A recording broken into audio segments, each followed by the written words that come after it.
Next, from Springfield, we talked to Delitzo Sulamoyo, President and CEO of the Illinois Association of Community Action Agencies, and later Howard Rice, President and CEO of the Community and Economic Development Association, about the legislature holding up state funds intended to aid those in low-income housing.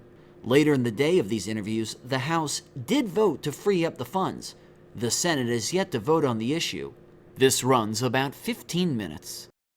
Delitzo Sulamoyo, thanks for joining us on the Illinois Channel again. And again, let me just add for the viewer's sake that you're on the Illinois Channel board, but we've been covering the LIHEAP story actually for, it seems like a couple of years. And this year, one of the issues has been that in this budget standoff, the funds that come from or collected by the state, and they hold the money to fund a part of your program, have been held up. You just had a press conference. What is it, as the House is in today, what is it, the message you're trying to send to lawmakers? Well, thank you again, Terry. I do want to extend my appreciation to the Illinois Channel for the coverage that you've provided to this very important program. State. The message that we want to convey to legislators today is that we are in a funding crisis situation. As we've pointed out in the last few months, federal funding alone is not adequate to provide assistance to households that need utility assistance. That's why we have the state supplemental fund or the special fund. And as we've seen in the last few weeks, our agencies that do provide these services are projecting that they will begin to run out of federal funding beginning next week. And many of them will run out of funding as soon as January. That means that hundreds of thousands of households will be left out without any utility assistance. And we feel that that's not good public policy because these funds are dedicated for the LIHEAP program and for nothing else. These funds should not be tied to whatever differences we have with the unbalanced budget. They're not contributing to the shortfall in the budget. These funds are continuing to be collected by the utilities. They should be released so that we can help many of the households that will suffer through this winter if we don't have any resources to assist them. And let me just explain the nuance of the budget. We have about a $65 billion state budget. People often refer to it as being about $37 billion. The $37 billion and it's is for general operating funds, and that's where the deficit is that the lawmakers and the governors are wrestling over. The rest of the budget are designated funds like the highway fund and in this case LIHEAP. And as I understand it, your funds are collected by utilities from those who are paying their bills to people like ComEd and Ameren. Is that right? That's correct. So this is, we have regulated utilities that do a surcharge on a monthly basis to both residential customers as well as their commercial and industrial customers. Those funds are then used for purposes of assisting households with their utilities. There are some other utilities that are not required to participate, munis and REAs, but there are some that do participate on a voluntary basis.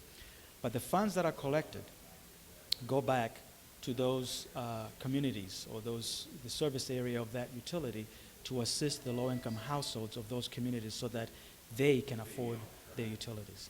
I know from previous conversations we've had, the money that comes from the state is approximately a third of your overall budget, if I remember right. You get money from the federal government. Is the money that you get from the federal government, which would be 2/3, is that the same amount every year? No, it fluctuates. So last year, from the federal government, we received somewhere around $167 million. This year, we're projecting to receive $148 million. So almost a $20 million shortfall in what was appropriated last year. So it fluctuates. It's not constantly the same. But as far as the state funding or the special fund, the average of what is collected on an annual basis, it may fluctuate, but it's not by that much. So we anticipate somewhere around $94 million collected by the utilities and remitted to the state on an annual basis. And again, who qualifies for LIHEAP assistance. And to be clear, as I understand it, the recipients of the assistance, they don't get a check put into their bank account so that they can spend it or misappropriate it, right? No, the funds go directly to the utility. So our agencies do the applications at the local level. Individuals will come in, and you have to qualify based on your income. It's at 150% of poverty or less. So if you look at it at 150% of poverty, if you're a family of one, or you're the only individual in your household, you'll be making somewhere around $17,000 a year. If you're a family of four at 150% of poverty, that'll be somewhere around $36,000 a year.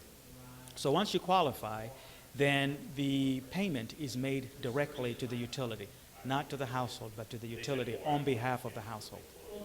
And lastly, if people have received LIHEAP in the past year, do they automatically re-qualify for the next year? They have to apply every year. They have to reapply every year. So it's, LIHEAP is not an entitlement program, and you have to come in every year to apply. Because the other thing to consider is also your income may change from year to year.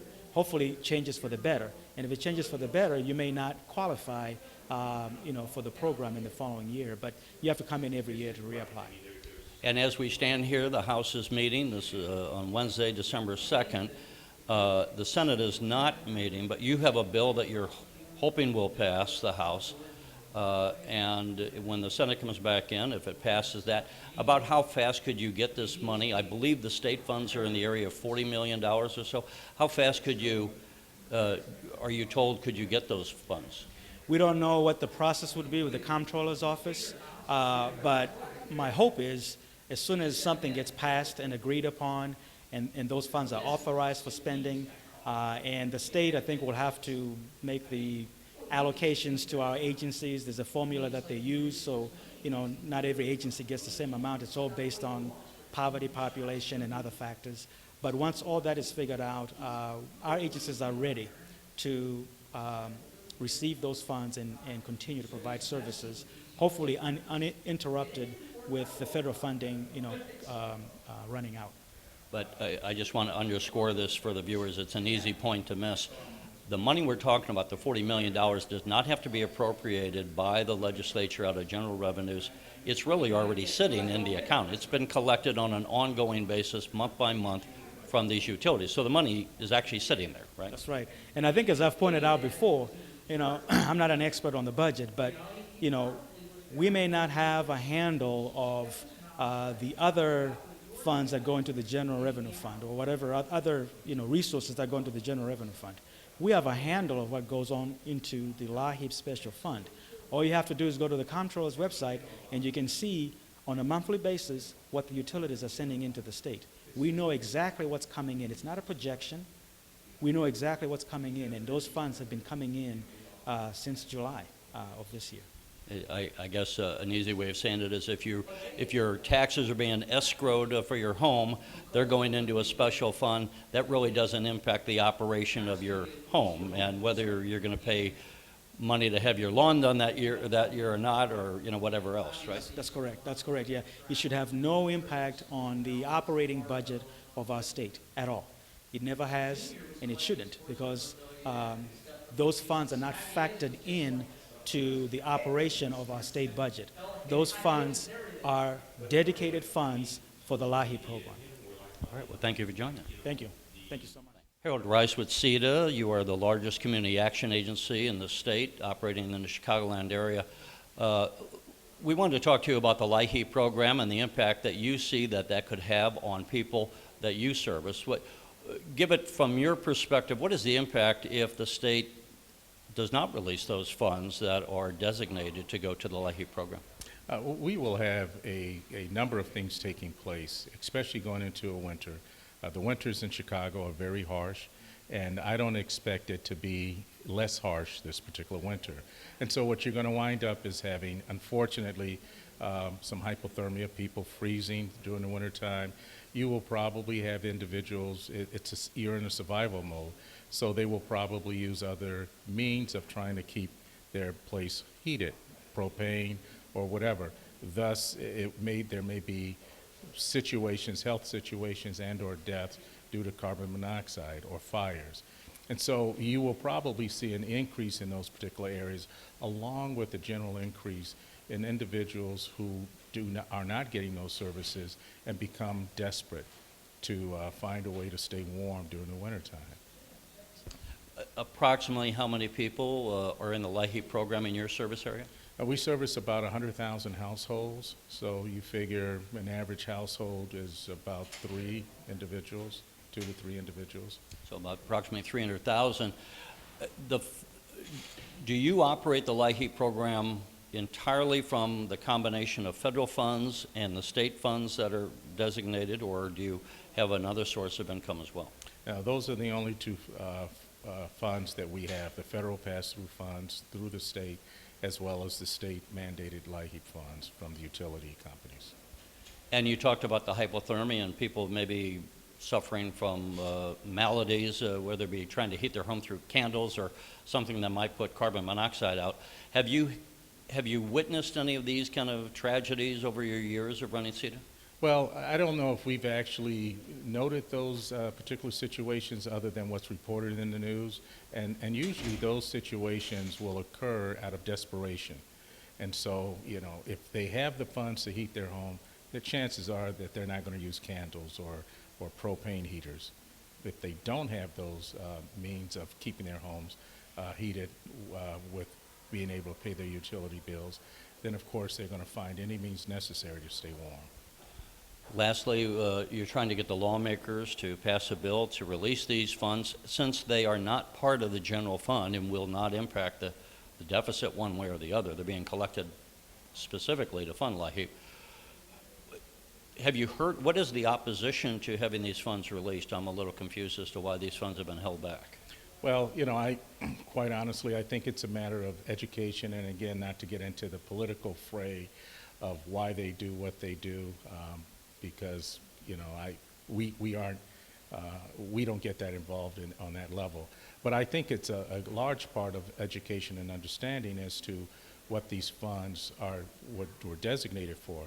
I think in the beginning, from what we heard, a lot of individuals, a lot of legislators that I've spoken with thought that these funds were excess leftover funds, which they're not.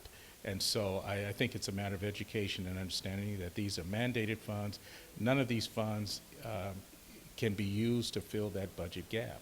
So why they're holding on to it, maybe there's political leverage being used on both sides. I don't know that. I'm not going to suggest that, but it's beyond my understanding as to the why. So. All right. Well, thank you again for joining us. Thank you.